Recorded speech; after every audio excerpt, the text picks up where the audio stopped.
Muchas gracias. Si uno hace un análisis frío, le sorprendería sobremanera la nueva etapa de militarización en la que está entrando el país. Difícilmente. A ver, teníamos y tenemos el Sistema Nacional de Seguridad Pública colapsado, con un Consejo Nacional de Seguridad Pública que es un teatro político absurdo, con un secretariado ejecutivo que es un mal ornamento burocrático que no ha hecho nada por el desarrollo policial en el país los últimos años, con recursos muy escasos que además se gastan mal. Y en los últimos años con un abandono criminal de la principal policía del país, que era la Policía Federal.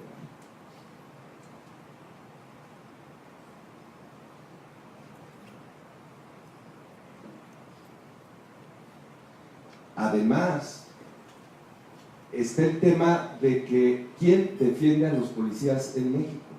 Las instituciones no se defienden solas. Las instituciones hay que defenderlas. Y hoy en México nadie, vean los que somos aquí, parecemos una secta. Nadie, prácticamente nadie defiende a los policías. Sus jefes políticos, que son los gobernadores, el secretario de Gobernación de la Policía Federal hasta hoy, y los gobernadores las tienen abandonadas y maltratadas. Les platico, el lunes tuvimos un foro sobre policía y seguridad en Oaxaca. Hay 2,800, les voy a dar nada más dos o tres datos, nada más para que veamos la vergüenza. Hay alrededor de 2,800 policías estatales en Oaxaca. El 94% gana menos de 10,000 pesos al mes. Eso significa, vamos a redondearlo en 3,000, que si uno le quiere subir 10% el sueldo a cada uno de esos policías, 10% son 1,000 pesos. Eso significa 3 millones de pesos al mes. Para subirle el 10% de su sueldo a toda la policía estatal, 3 millones de pesos no son nada, incluso para el gobierno de Oaxaca. Y al gobernador le vale madre. Es más, lleva 3 o 4 años la corporación que no puede contratar un solo policía y no puede jubilar a ninguno porque no tiene dinero para las jubilaciones. De tal suerte que el 40% de la corporación tiene más de 40 años. En Oaxaca, como si no hubiera broncas en Oaxaca. Y esa es la historia de todas las corporaciones de policía en el país desde hace décadas. Y además, ¿cómo nos va a sorprender lo que está pasando cuando además estaba el expediente militar a la mano, teniendo las Fuerzas Armadas la acreditación social que tienen? Entonces tampoco era como para que nos asombráramos tanto. El tema de la Guardia Nacional, si lo dejamos en Guardia Nacional nos quedamos muy cortos. Lo que se va a implantar en el país a partir de la próxima semana es un nuevo concepto político de la seguridad, es la militarización de la seguridad pública del país. Punto. Sin paliativos.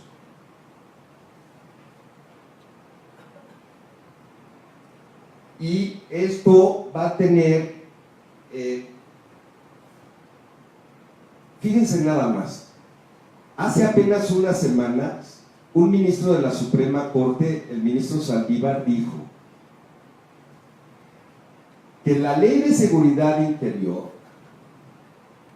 lo que hacía era que con pretexto de la seguridad interior estaba regulando la seguridad pública. Y el corolario que él expuso es que esto significaba un fraude a la Constitución. Este gobierno ya rebasó el tema por la derecha a lo bestia, porque está llevando este concepto de militarización a la Constitución. Entonces la Suprema Corte de Justicia ya no es un obstáculo. Nada más que el problema es más grave, porque lo que está pasando significa un boquete bajo la línea de flotación al sistema republicano en el que estamos acostumbrados a vivir. De verdad, no estoy exagerando. Una vez que pasen todas estas reformas, la distinción entre seguridad nacional, seguridad interior y seguridad pública se va a la basura. Por algo las dividíamos. Porque en un nivel, el de seguridad nacional, se habla de soberanía y de enemigos del Estado y de la soberanía nacional. Y en el nivel de seguridad pública no se habla de eso. Con estas reformas, esas distinciones y esos niveles, seguridad pública, seguridad interior, seguridad nacional, se van a la basura. Y como el poder se está entregando a el estamento militar, ¿qué es lo que va a prevalecer? ¿El nivel 1, seguridad pública, el nivel 2, seguridad interior, o el nivel 3, que es seguridad nacional? El 3. Con todas las implicaciones que ello tiene operativas todos los días. Porque el ejército no está acostumbrado a detener, no está acostumbrado a investigar, no está construido así.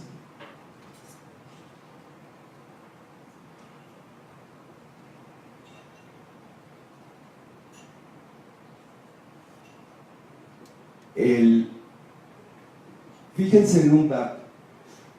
El secretario de la Defensa Nacional, a partir del lunes, va a ser el principal secretario de Estado del gabinete.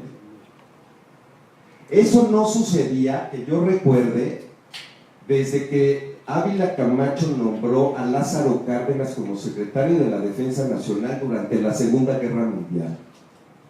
Pero fíjense el personaje y fíjense la circunstancia. Era Lázaro Cárdenas y el país estaba en guerra. Y es la única ocasión que yo recuerde en donde el secretario de la Defensa, podríamos decir que era primus inter pares, pero el país estaba en guerra y era el señor Cárdenas.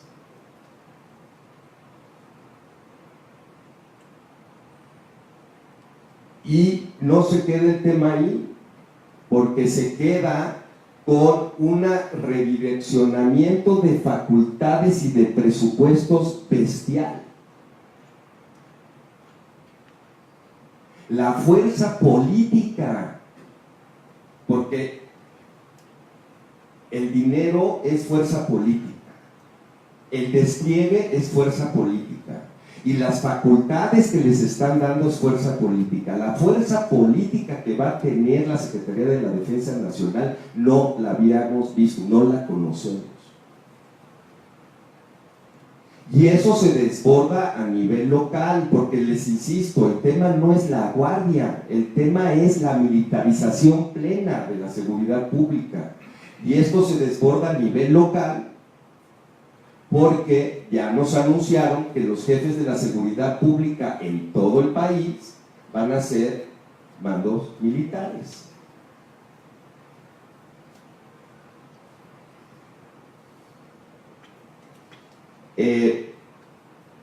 Todo esto, además, temo que con apoyo popular.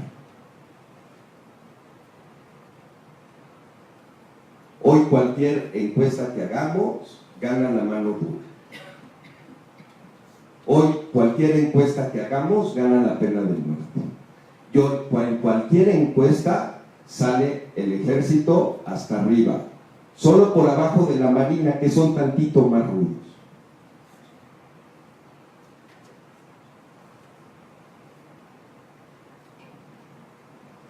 Ahora, lo peor del tema es que no va a funcionar. Porque si dijéramos, vamos a pagar este altísimo costo político para pacificar al país, bueno, pues que cada quien ya decida si le entra o no le entra, y si le gusta o no le gusta. Pero es altísimamente improbable que no funcione. O sea que el argumento instrumental no opera, porque el crimen organizado, no solo las grandes organizaciones, sino las organizaciones medianas, que son las que están desolando este país, se combate con inteligencia y con investigación criminal, no con despliegues de soldados.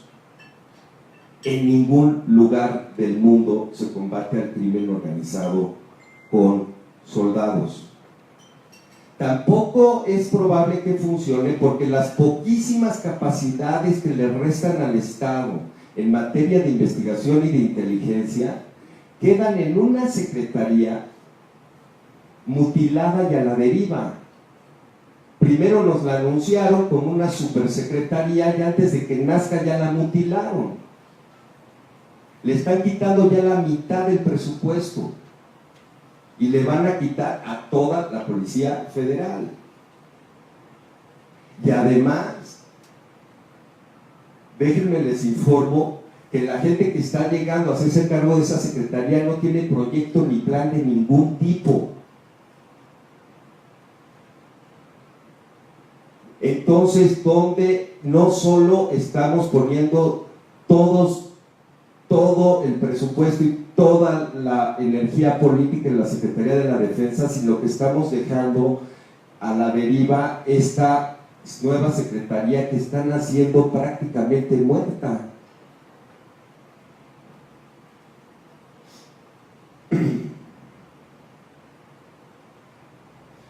Hay otros temas que debíamos de considerar para efectos de la supuesta eficacia o no de lo que están proponiendo. Las metas de reclutamiento.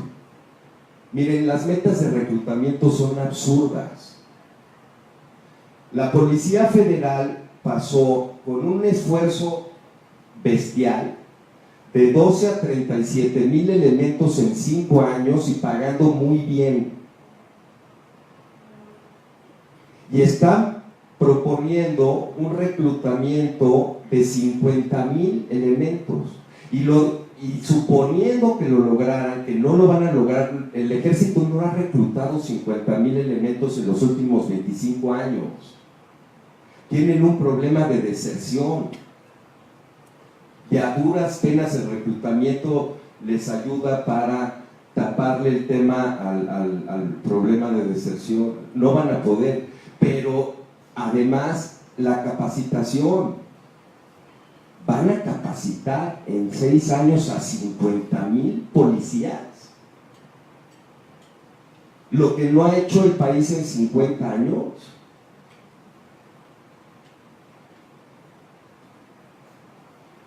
¿Con qué? ¿Cómo? Pero además, otras cosas. No hay ningún plan para reconstruir a las fiscalías del país, y si no se reconstruyen las fiscalías del país, no podemos hablar de una estrategia de seguridad, porque necesitamos procesar judicialmente las cosas. Ese es el problema. El ejército no procesa judicialmente nada.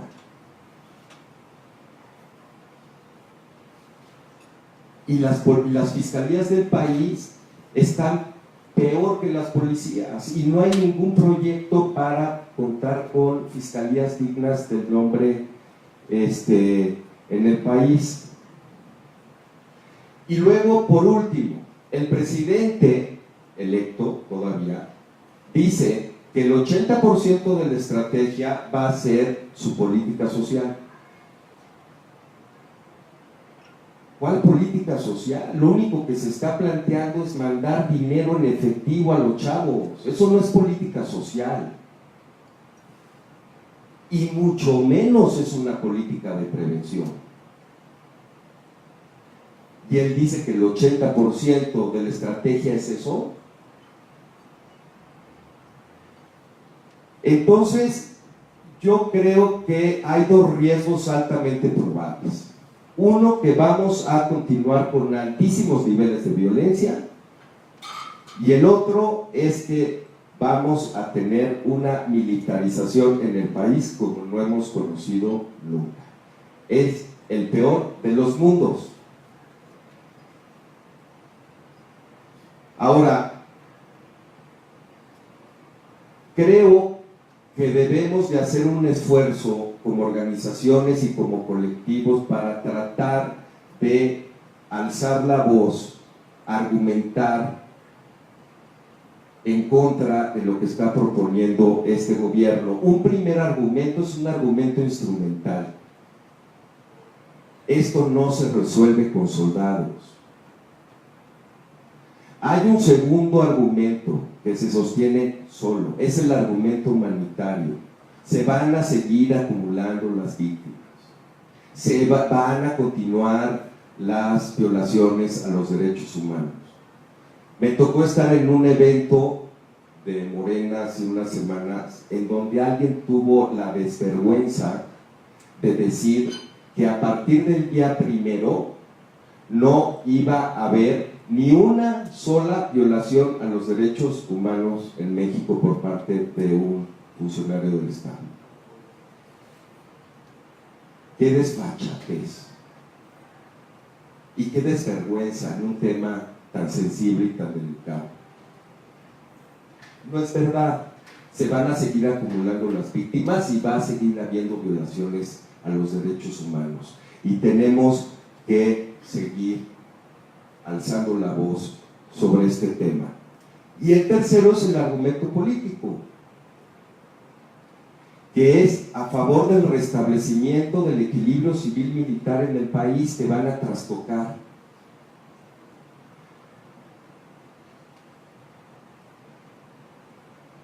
Para eso vamos a tener que seguir defendiendo a los policías, aunque estemos en pequeñísima minoría, porque la salida civil a la seguridad pasa por la reconstrucción policial. Por cierto, elaboramos una carta de derechos de los policías que les vamos a hacer llegar para que nos opinen cómo la podemos mejorar, cómo la podemos explicar de mejor manera, de tal suerte que podamos difundirla permanentemente en todo el país y que los propios policías estén claros de cuáles son sus derechos.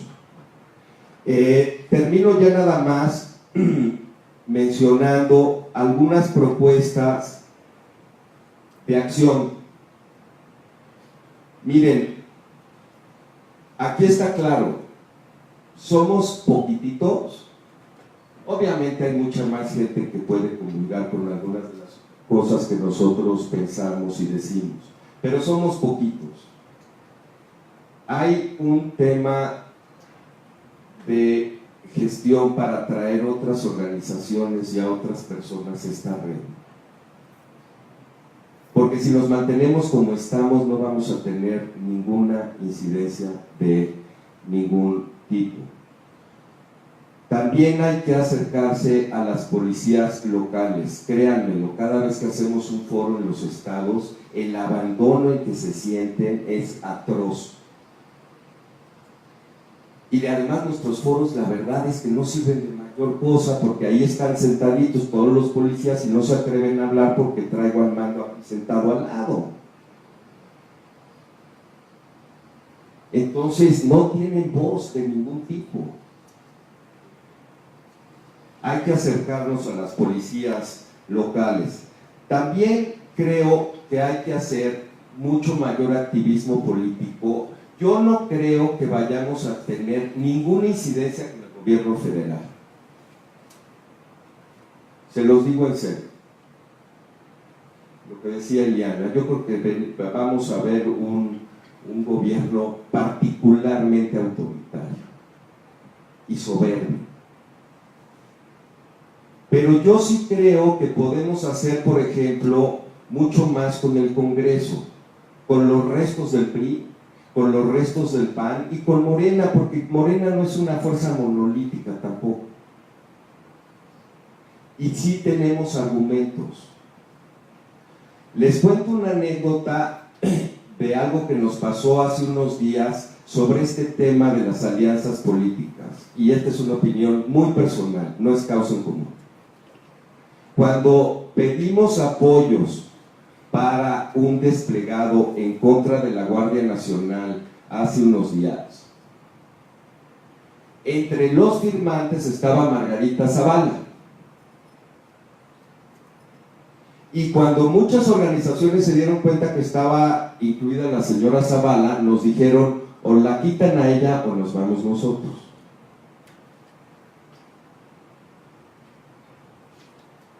A mí me pareció muy grave. La quitamos porque iba a haber una desbandada. Pero me parece muy grave porque no hay conciencia de la situación que estamos enfrentando y de la necesidad de tener alianzas amplias. Por lo demás, la señora Zavala, hasta donde yo recuerdo, proponía fortalecer a la Policía Federal, proponía que las Fuerzas Armadas tuvieran una legislación. Yo no estaba de acuerdo, pero bueno, se puede discutir. Pero jamás dijo que estaba de acuerdo con la Ley de Seguridad Interior y muchísimo menos con lo que está pasando. Y dijo, yo firmo. Y muchísimas organizaciones dijeron, o ella o nosotros. Es un error. Si no somos capaces de brincar rencores y brincar estos temas partidistas que además ya no tienen ningún sentido, ni partidos hay, pues vamos a perder mucha eficacia política. Y por último, también organismos internacionales. Yo creo que este gobierno va a sentir más presión cuanto más ruido hagamos afuera. Y sí podemos hacer ruido afuera. Y por último, una propuesta también. Creo que tenemos que ser más imaginativos y más sistemáticos con nuestro trabajo en redes sociales. Creo que no estamos haciendo, son importantísimas. Ya lo demostró Morena en la última elección. Y siendo pocos, podemos tener una mucha mayor influencia, no organizando mítines, pero sí teniendo políticas de comunicación mucho más agresivas en redes sociales. Ya le paro. Muchísimas gracias.